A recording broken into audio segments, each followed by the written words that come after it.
Olá, amigos! Mais uma vez eu aqui, Dr. Fernando José, do Clube do Técnico do Rio de Janeiro. Um videozinho rápido sobre um comentário direcionado a vocês que comercializam placas de televisores e outros equipamentos também. Tenham muita atenção, porque tem muito usuário final, ou seja, cliente, tentando comprar placa para consertar o próprio equipamento.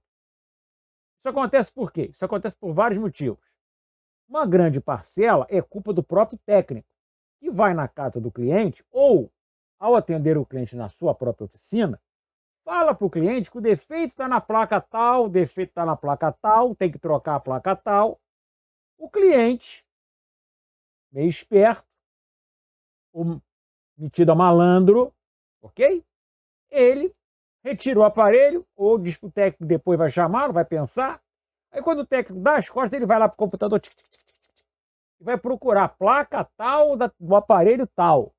Aí vai achar um monte de gente vendendo. Vendedores de peças, de material, do Mercado Livre, por exemplo.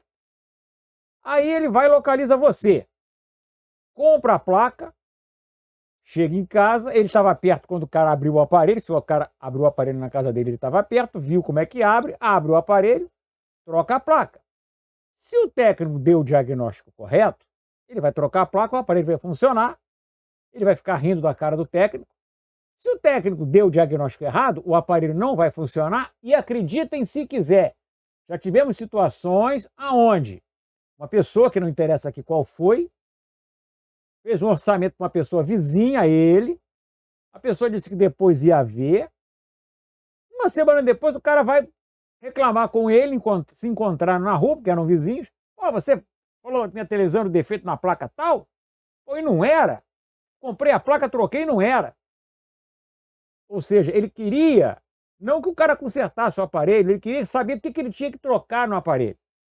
Olha só, cliente não conserta aparelho, a não ser que o cliente seja técnico. Aí, obviamente, ele não vai procurar um técnico, né? Ele é técnico, ele mesmo vai consertar o aparelho dele. Para vocês, clientes que estão assistindo, entendam, eu não estou dizendo aqui, em nenhum dos meus vídeos, que vocês não podem consertar o aparelho de vocês. Afinal de contas, o aparelho é de vocês. Vocês compraram, vocês pagaram, ele é seu. Você pode fazer o que você quiser com ele, é um direito seu. Porém, eu alerto aqui sempre, diferente de alguns bonitinhos do YouTube, que ficam dando dicas mirabolantes e dizendo para vocês que com R$2 você conserta tudo no aparelho e não precisa pagar o técnico. E você não vai conseguir consertar nada por R$2 e provavelmente você vai piorar a situação do aparelho, tendo que aí buscar um técnico para fazer o serviço, só que você já piorou a situação do aparelho. Significa que seu aparelho ia ter um custo de reparo de 200, agora vai ter um custo de reparo de 500. Ele tinha um defeito, você já colocou 2 ou 3. Quando não ocorre do cliente acabar danificando o aparelho de uma forma que não tem o que fazer, principalmente no caso dos televisores, quebrando a tela. Porque a tela é a parte mais frágil, mais sensível do televisor. Se não souber manusear, se não tiver as ferramentas adequadas para trabalhar, vai quebrar a tela, não adianta. Então, clientes, entendam. Você tem o direito de fazer o que você quiser com o seu aparelho. Só que tem um detalhe. Depois que você fez e se deu mal, não se arrependa. Você quis assim. Existem técnicos, por quê? Porque tem que ter alguém para consertar o aparelho. Não tem mecânico de automóvel para consertar o automóvel? Não tem um médico ortopedista para colocar o osso do seu braço, da sua perna no lugar? Não tem um médico psicólogo para cuidar da sua mente, o psiquiatra também para cuidar da sua mente? Não tem um médico cardiologista para cuidar do seu coração? São pessoas que estudaram, que continuam estudando para poder cuidar da saúde de cada um de vocês. Ou você acha que você sentiu uma palpitação no peito, vai lá no YouTube, vai procurar uma dica no YouTube do que você vai fazer? Você vai fazer isso? Você realmente vai fazer isso? Seu filho tropeçou ali, quebrou o braço. Você vai ver no YouTube como é que coloca o osso na posição certa e como é que ingessa o braço do seu filho? Duvido, você vai procurar o médico. É o profissional capacitado para isso. Então entendam que um técnico de reparação, de qualquer coisa que seja, televisão, som, geladeira, ar-condicionado, máquina de lavar, automóvel, bicicleta, e etc, etc, etc. Estudou para isso. Existem cursos para isso. Existem cursos de especialização para isso. Então, se a pessoa estudou para isso e ela continua estudando, porque os equipamentos vão evoluindo, a tecnologia vai mudando e as pessoas continuam estudando para continuar fazendo um trabalho correto de reparação. Deem o valor ao serviço dessas pessoas, como vocês dão ao serviço de vocês. Eu garanto que, com certeza, cada um de vocês tem um tipo de trabalho. Vocês não gostariam nem um pouquinho que desvalorizassem o serviço de vocês. Mas o assunto aqui não é para o cliente, embora eu acabei de falar, sirva exatamente para o cliente. O assunto aqui é para quem vende placa. Situação: a pessoa chegou numa loja da marca X para comprar uma placa modelo Y. O balconista passou para o gerente fez a encomenda, a placa chegou, a pessoa foi avisada, foi lá, pegou a placa, levou. Uma semana depois, a pessoa entra em contato dizendo que a placa que foi vendida estava com defeito. Óbvio, é uma possibilidade, ok? É uma possibilidade, mas temos que analisar. Foi perguntado à pessoa: olha, como é que a senhora sabe que está com defeito? Ah, porque eu levei para um técnico e o técnico colocou a placa para mim, porque eu não sabia colocar a placa. Já começou a ficar uma história estranha, né? E o técnico disse que a placa está com defeito, que a imagem está grande demais na tela. Traz a televisão aqui, porque se a placa tiver com defeito, nós vamos trocar a placa. Nesse intervalo, a pessoa já encomendou uma placa confirmando o modelo do televisor, que o próprio técnico que estava atendendo essa pessoa passou para a loja que vendeu a placa. Só que ao chegar a placa, e aí se ligar para a pessoa e pedir para ela trazer a TV, porque se a placa tivesse com defeito, já trocava na hora e já resolvia o problema, descobre-se que a placa, o modelo que ela passou a primeira vez quando ela comprou a placa, era um. O modelo que o técnico deu à loja, indicando qual era a televisão que ele iria levar para fazer a troca da tal placa, era outro. Por isso que a imagem estava grande na tela, porque a placa era para um aparelho que não era aquele. Aí fica uma questão que a gente não tem como descobrir como essa pessoa conseguiu a proeza de encomendar uma placa para um modelo de televisão que não é o que ela tem em casa. Ela copiou esse modelo da onde? É uma coisa estranha, um assunto esquisito. Mas, para finalizar, vocês que vendem placas, que vendem material, tenham atenção na hora da venda. Não vendam para o consumidor final. O consumidor final é o dono do aparelho. A não ser que ele seja técnico, ele não vai conseguir colocar a placa, não vai conseguir trocar a placa da forma correta, como tem que ser feito. Porque muitas das vezes não é só tirar 4 parafusos, tirar um conector, botar a placa de volta, colocar o conector e os 4 parafusos. Tem que fazer uma configuração, ajuste de software e outras coisas mais.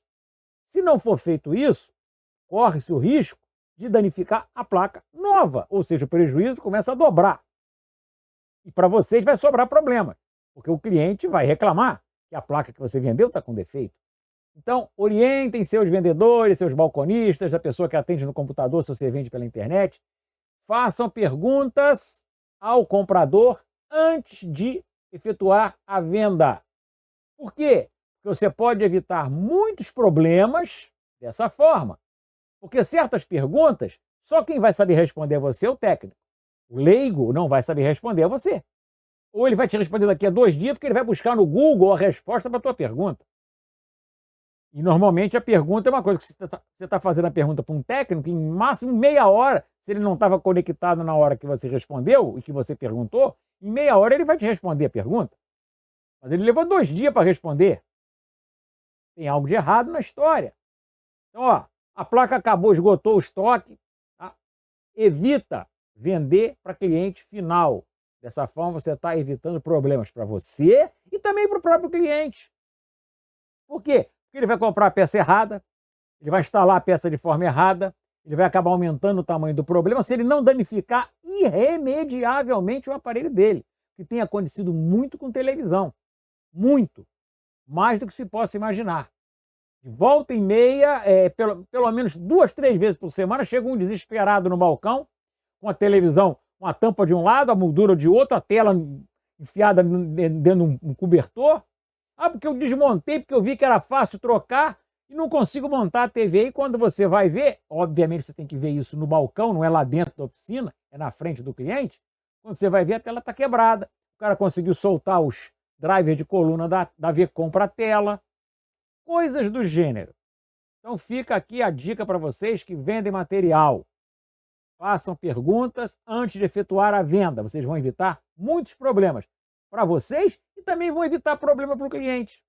Ele vai se estressar com você, vai se estressar com ele mesmo, vai se estressar com o técnico que disse que o defeito era aquilo e ainda vai danificar mais ainda o aparelho dele. Vai tomar um prejuízo duplo. E ninguém quer tomar prejuízo. Eu não quero aqui que ninguém tenha prejuízo. Nem eu, nem vocês, nem o cliente, nem o profissional. Ok? Fica a dica para vocês, vendedores. Tenham atenção para quem você está vendendo uma placa. Porque pode ser um cliente final que está comprando e ele não está comprando o que o técnico pediu para comprar. Aliás, porque técnico que pede para o cliente comprar peça não é técnico. O cliente não tem que comprar nada. Ok? O cliente tem que levar o aparelho para o técnico vai analisar, vai dizer o que tem que ser feito, vai dar o valor. O cliente aceitando, quando o aparelho estiver pronto, o cliente tem que constatar que o aparelho está funcionando perfeitamente, pagar, receber a garantia do aparelho, todo mundo certinho, bonitinho, todo mundo feliz. É isso que tem que acontecer. O cliente não conserta aparelho, senão ele não seria cliente, ele seria técnico. Ele não iria até você porque ele é técnico. Não tem lógica. E clientes, olha só, eu não estou aqui denegrindo imagem de ninguém. Eu estou tentando orientar todo mundo. Cada um tem que estar no seu lugar. Uma frase antiga, cada macaco no seu galho, certo? O técnico estudou para consertar o aparelho. O ortopedista estudou para colocar os ossos no lugar. O cardiologista estudou para entender de como resolver um problema cardíaco que a pessoa tem. O psiquiatra estudou para resolver um problema neurológico que a pessoa tem. O técnico de refrigeração estudou para fazer a geladeira voltar a fazer gelo, fazer o ar-condicionado voltar a gelar. Cada um tem a sua profissão com as suas qualificações. Então, se cada um ficar na sua, todo mundo vai ficar feliz. Principalmente vocês que vão ter o aparelho consertado da forma correta. E se tentarem fazer sozinhos, o que acontece em geral? O que eu tenho visto como profissional de reparação, várias empresas às quais eu presto serviço e vários alunos técnicos que trocam informações com a gente. O cliente chegou com o aparelho semi-desmontado, porque ele viu que era fácil trocar alguma determinada coisa no aparelho, e não conseguiu montar o aparelho de volta, ele quebrou a tela no processo. Ou o cliente montou a televisão, mas não tem mais imagem. Só tem imagem na metade da tela. Aí o cara leva para o técnico abre o aparelho e vai constatar que arrebentaram drivers de coluna, na melhor das hipóteses, estragaram um cabo LVDS, que pode ser substituído sem maiores prejuízos, mas poderia também ter danificado mais coisas no aparelho. Então, gente, voltando à frase, cada macaco no seu galho. Vocês, vendedores, tenham atenção, façam perguntas, questionamentos antes de fechar uma venda para evitar problemas. No caso que eu citei, que não é um caso fictício, é real, eu só não coloquei aqui nomes, na loja que vendeu a placa, ao se constatar que havia uma discrepância de códigos, a placa que foi pedida pela primeira vez não tinha nada a ver com a placa que foi pedida pelo código que o técnico passou e que era o código correto da televisão. A solução foi uma reprogramação do software do aparelho e voltou a ter a imagem normal. Ok? Porém, tudo isso podia ter sido evitado se a pessoa tivesse procurado a empresa para fazer o reparo ou pelo menos ter levado o código correto da placa. Tenham cuidado, se metam a fazer o que vocês não sabem, porque normalmente não dá certo, não acaba bem, e principalmente não acaba bem para vocês. Eu não quero que vocês tenham prejuízo. Para vocês, vendedores, atenção na hora da venda. Façam perguntas, questionamentos, respostas evasivas, respostas sem lógica, indicam que quem está comprando não é um técnico, não é um profissional. Você quer arrumar problema? Ok, é um direito de cada um de vocês. Eu, particularmente, não gosto de arrumar problemas. E não recomendo a ninguém procurar por eles. Certo? Diz um professor conhecido que nós não saímos de casa nunca em busca de problemas. E se você estiver andando pela rua e vê o problema vindo na sua direção, atravessa a rua para o outro lado, vai para outra calçada. E não dá para atravessar a rua. Vai dar meia volta e volta. E não dá para dar meia volta, pega o ônibus. Mas eu não queria pegar aquele ônibus. Pega, salta no outro ponto, se livra do problema. Sobe uma escada. Entra numa galeria. Certo? Se esconde atrás da árvore. Nós não saímos de casa em busca de problemas. Não saia correndo atrás dele. Ele já vem correndo atrás de você. Você tem que correr mais que ele para não te alcançar. Ok, gente? Deixe seus comentários aí embaixo e falem também de assuntos que vocês gostariam que a gente pudesse abordar aqui para ajudar vocês. Fui! Aquele abraço. O WhatsApp está aqui embaixo para comentários e o nosso e-mail também. E apoiem as nossas empresas patrocinadoras, que estão sempre disponíveis para ajudar a vocês. Aquele abraço.